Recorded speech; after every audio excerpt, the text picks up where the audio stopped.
Well, hello there. I'm back again today. This is my fourth interview, I believe, with this crazy guy.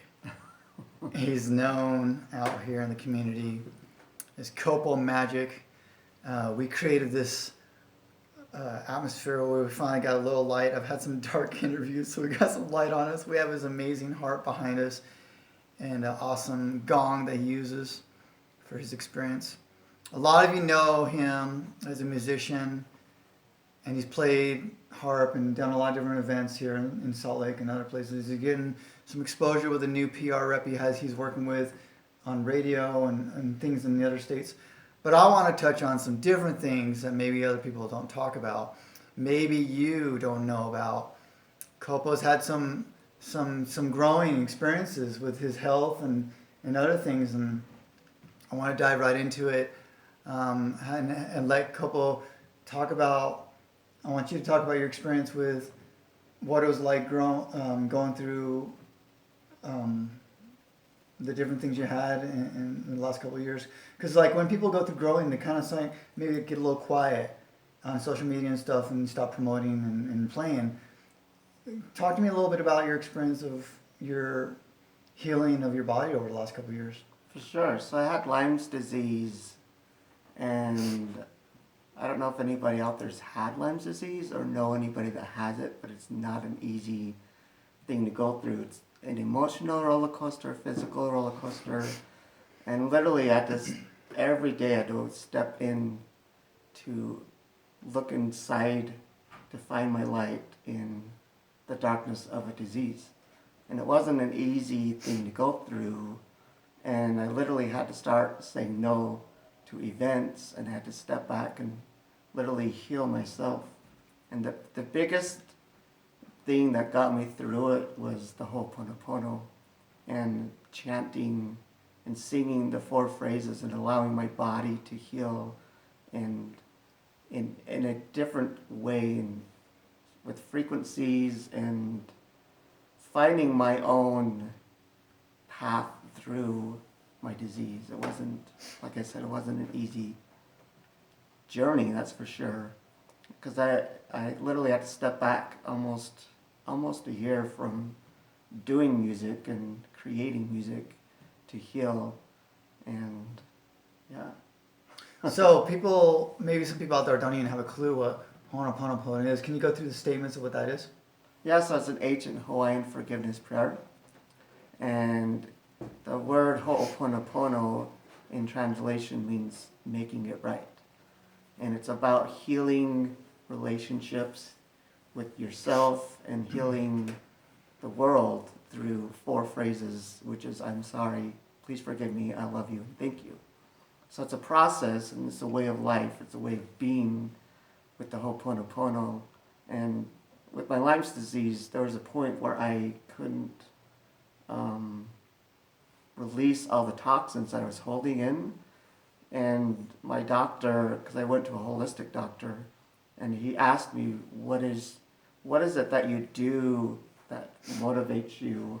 And I said, music. And he said, well, use music to help drain all those toxins in you. And I said, okay. So I started using the Ho'oponopono, and it came to a point where literally it was like this faucet just turned on, and I was detoxing literally for 6 months straight. And it's like a recovering addict, but there's nothing to go back to when you have Lyme's disease. You just have to go through it and conquer and break down those walls and keep going no matter what. And a lot of people give up with deadly diseases like cancer or Lyme's disease and different things. And so my biggest thing today is to help people realize there's hope and there's something on the other side that can help you.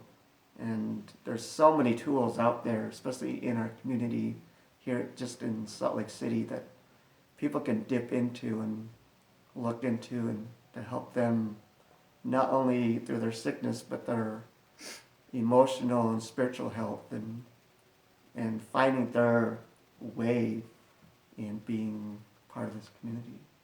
Well, I appreciate your time, and I'm grateful for the experience you had to show and be an example of others of how you can heal holistically.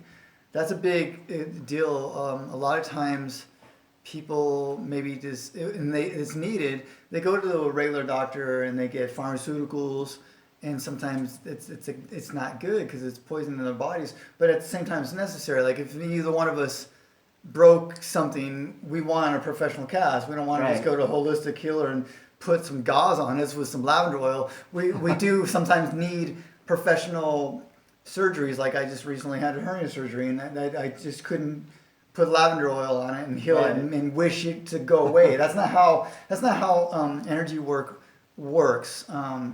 It's very good to be optimistic, positive, and be conscious of what we do and when we do it, but also not just completely dependable upon pharmaceuticals and doctors. What was your opinion be on that? Oh, I totally agree. I mean, because years ago when I was really sick, I went to a regular doctor, and 8 hours later I had a $3,000 bill, and they said, "We don't know what's wrong with you, go home."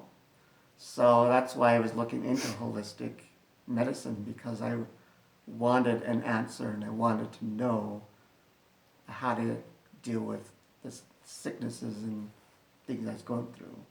It's understandable. So I've seen you progress with a lot of different affiliations and associations and things. Is there any one area? We talked about when your shift happened, and you said you were about 20, right? When you got out of the non-traditional Religion stuff that's here and other places. And you said it was kind of came intuitively for you as far as what made you shift and want to look into different things outside of traditional religion and things like that? Well, I've never lived in a box, even though I was part of a big religion. And I've always thought there was something bigger and more real outside of that little box that I grew up in. And so I always kind of dipped my toe outside the box just to kind of see, without really questioning. It's just always been a thing that I've wanted to know more, and because I felt there was more to life than just living in a religious box. And that's where I kind of found my spiritual path. And Spirit actually told me to leave church, and I ended up at the Christian temple. And it was really interesting because the energy there was so different, and the people were just more accepting in a different way. And so it's kind of a stepping stone that I took to go to the Christian temple to where I am now. And yeah. And I have had the similar experience where I had a friend when I was playing music back in 1989, before this dude was hanging out, because he's younger than me, where I started going to the Hare Krishna Temple out in Spanish Fork way back in 1989. And again, it's similar where I got catapulted into other things, but I did not subscribe to any type of organized religion. And we're not talking about organized religion, good or bad here at all. We're literally just talking about each individual aspect of people growing through whatever comes into contact with them at that time, and then moving forward, hopefully with an optimistic perception, and then it just keeps catapulting in an easier spiral to whatever comes in our lives next. Right. Yep. Is that kind of your experience as well? Oh yeah, it's just one stepping stone to another. I mean, because I found Krishna Temple, and then I found Diksha, energy work, and I mean, I can go on and on and on. But it's just, finding different ways to help your whole physical being to wake up even more into what is now, the present moment.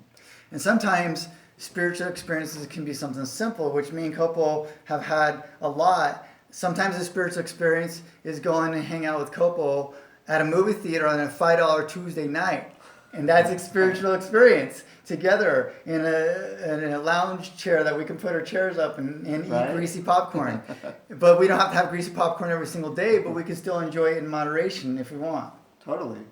And not worry about, oh, what if, and all this stuff. Like, Kopo's a pretty positive guy, and he's happy, and I've seen some sad days as well, because we are human, and that's part of being human, is the emotional guidance scale of all emotions, because all emotions come through us, and it's a matter of not suppressing any one emotion or only trying to pretend to be happy all the time. Totally. Even though we have a happy song, it doesn't mean that we're going to experience happiness all the time. Exactly. And sometimes we heal just going through the pain, healing, experiencing sorrow and stuff like that.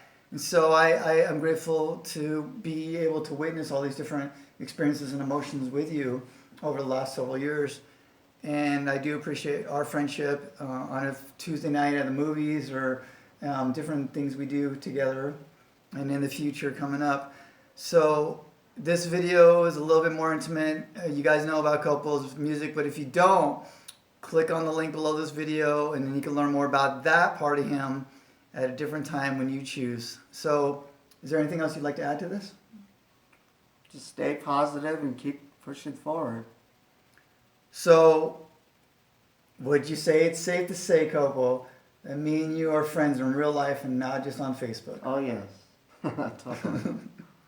Okay, well, there you have it, folks. Thanks for tuning in for my 4th interview today and my 11th interview on my tour with Kopo Magic here. And stay tuned, and you have a great day.